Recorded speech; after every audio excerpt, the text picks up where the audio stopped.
umaga sa lahat. Ngayon, tatalakayin natin ang alamat ng pangalan ng mga pook. Ito ay tumutukoy sa isang uri ng alamat sa panitikang Pilipino. Ang mga alamat ng pinagmulan ng mga pook. May iba't ibang uri ng alamat, ngunit ang pinakamalaking pangkat ay yaong nagpapaliwanag kung paano nagsimula o nagkaroon ng pangalan ang isang lugar. Dito ay sinasalaysay kung bakit ganoon ang pangalan ng isang bayan, bundok, ilog, burol o kahit isang maliit na pook. Halimbawa, bakit tinatawag na Mayon ang bulkang Mayon? Paano nagkaroon ng pangalang Bohol? Ano ang pinagmulan ng Sampaloc? Bakit tinatawag na Pinatubo ang bundok Pinatubo?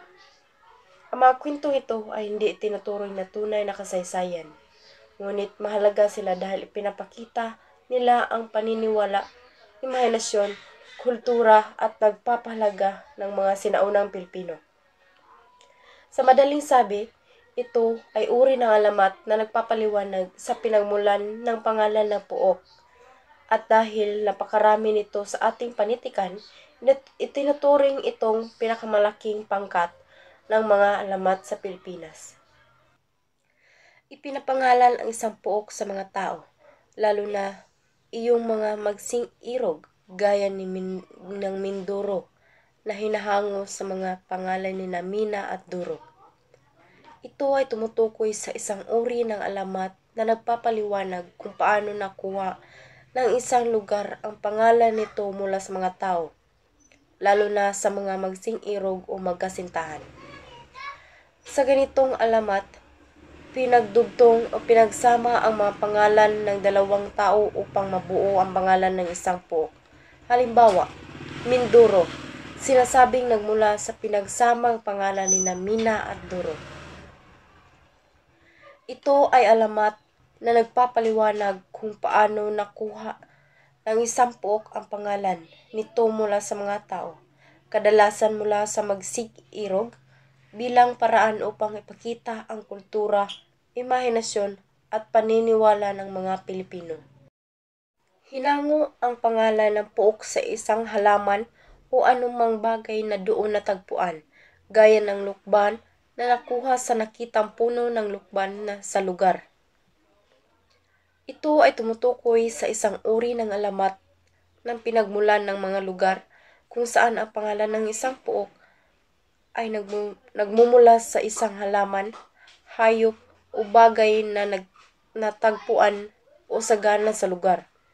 Sa halimbawang ibinigay, lukban. Sinasabing nagmula ito sa puno ng lukban, isang uri ng citrus na nakita o masaganang tumutubo sa lugar. Ito ay isang uri ng alamat na nagpapaliwanag sa pinagmulan ng pangalan ng isang lugar mula sa isang halaman, bagay o anumang natagpuang tampok sa kapaligiran, tulad ng lukban na hinango sa puno ng lukban. Maaari ding panggalingan ng pangalan ng lugar ang hindi pagkakaintindihan ng isang katutubo at dayuhang nag-uusap, gaya ng Bulinaw, sa sinasabing isinagot ng kababaihan sa pag-aaklang itinatanong ng mga dayong Espanyol ang pangalan ng mga puno sa lugar. Ang pangusap ay naglalarawan ng isa pang uri ng alamat ng pinagmulan ng lugar, kung saan nagkakaroon ng bagong pangalan ang isang pook dahil lamang sa hindi pagkakaintindihan sa pagitan ng isang katutubo at isang dayuhan. Sa itong uri ng alamat, may dayuhan, may katutubong Pilipino na hindi naintindihan ang tanong. Dahil dito, nagbibigay ang katutubo ng sagot na hindi talaga pangalan ng lugar, kundi isang bagay sa paligid. Tinuturing iyon ng dayuhan bilang pangalan ng lugar, kaya iyon ang naitala. Halimbawa, Bulinaw, sinasabing nagmula sa maling akala ng mga Espanyol. Akala nila ay tinatanong nila ang pangalan ng lugar, ngunit ang sagot na katutubo ay Bulinaw, na tumutukoy pala sa isang uri ng puno o isang bagay sa kapaligiran, at iyon ang nagbibigay nilang pangalan sa pook. Ito ay uri ng alamat kung saan ang pangalan ng lugar ay nagmumula sa isang maling pagkaunawa sa tanong ng mga dayuhan at ang sagot ng katutubo na hindi talaga pangalan ang nagiging opisyal na pangalan ng lugar.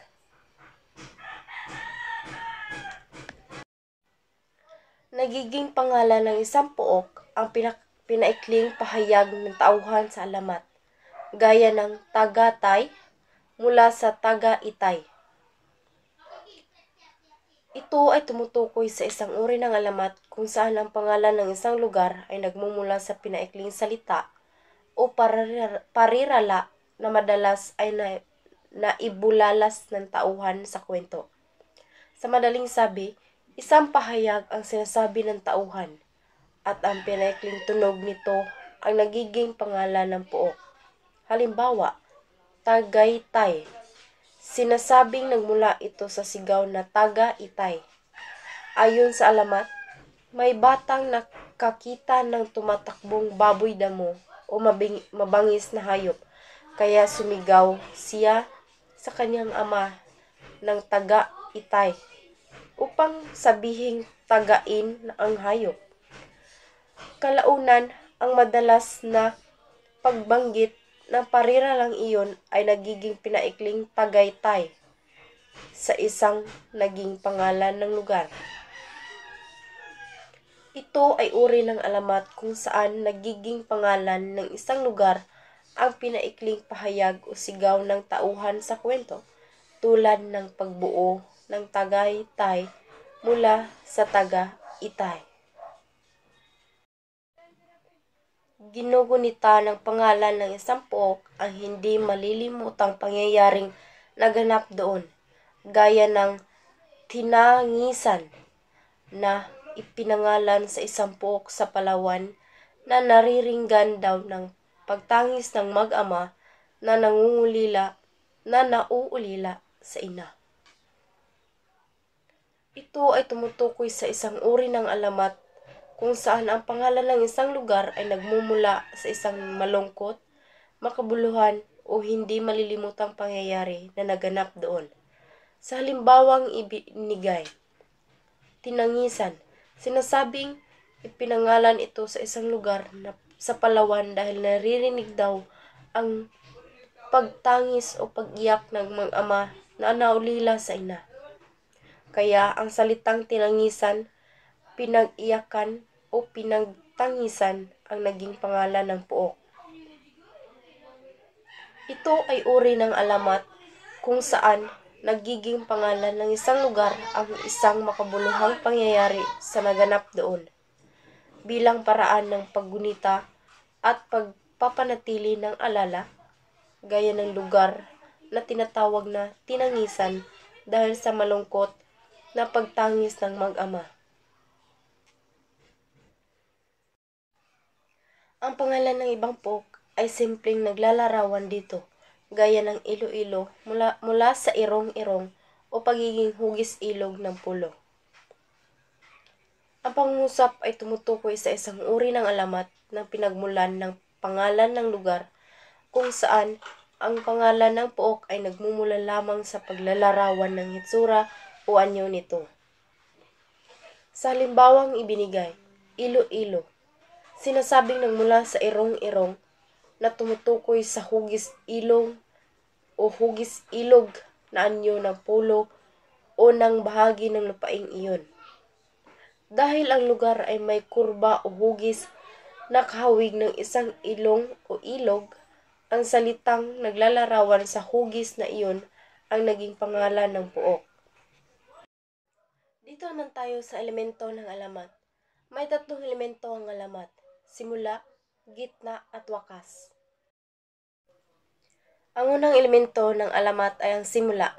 Matatagpuan ang 2 mahalagang sangkap o elemento, ang tauhang ipinakilala ayon sa kaanyuan o papel na gagampanan o katayuang psikolohikal kung sino ang bida at kontrabida.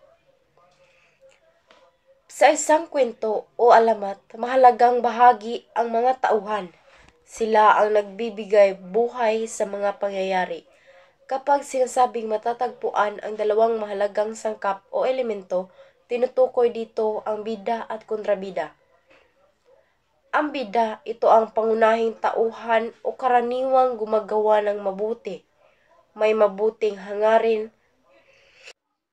Simula, matatagpuan ang dalawang mahalagang sangkap o elemento.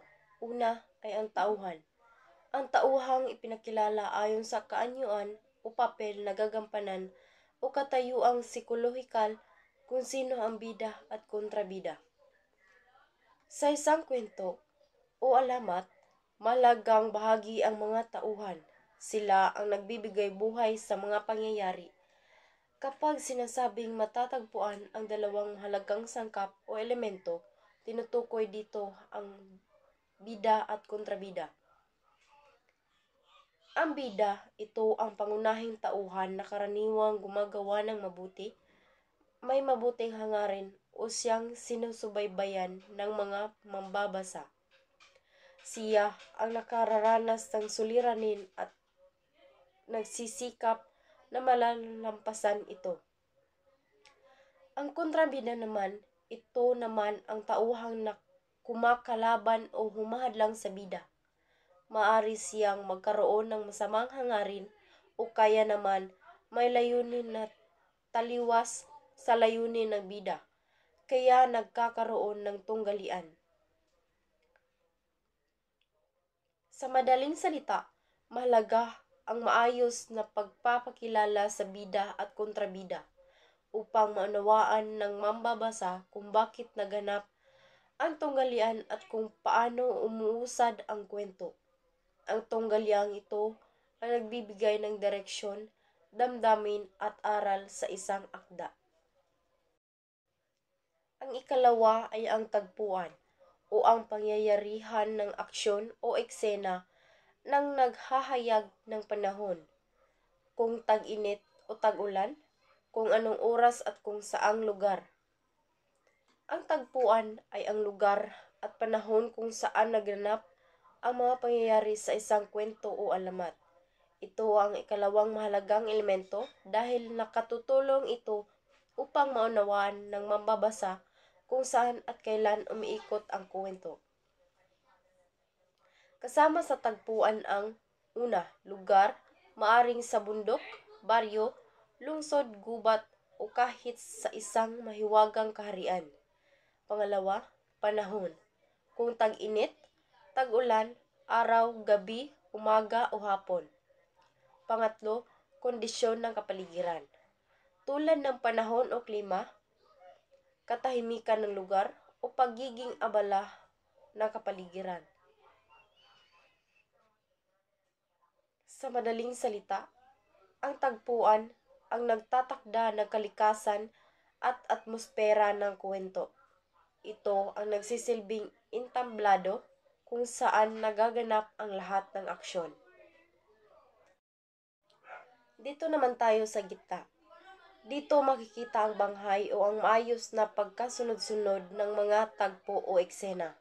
Dito rin nakapaloob ang pinakamahalagang bahagi ng kwento. Walang iba kundi ang dialogo. Ang banghay ay ang maayos na pagkasunod-sunod ng mga pangyayari o eksena sa isang kwento. Ito ang istruktura ng kwento na nagpapakita kung paano nagsimula, umunlad at nagtapos ang mga kaganapan. Kasama sa banghay ang simula. Dito ipinakilala ang mga tauhan, tagpuan at pangunahing suliranin. Gitna. Dito umiikot ang mga pangunahing aksyon, tunggalian at komplikasyon ng kwento. Pangatlo, wakas. Dito nagkakaroon ng resolusyon o paglulutas sa suliranin. Ang banghay ay parang roadmap na kwento at ang dialogo ay ang boses na gumagalaw sa kwento at nag-uugnay sa mga tauhan at pangyayari. Nang walang maayos na banghay, magiging magulo at mahirap intindihin ang kwento. Wakas. Dito matatagpuan ang kakalasan at ang wakas nito. Dito rin, sa bahaging ito, mababatid ang kamalian o kawastuhan ng mga di inasahang nagaganap na pagbubuhol na dapat kalagi. Mababatid sa katapusan ang magiging resolusyong maaring masaya o malungkot pagkatalo o pagkapanalo.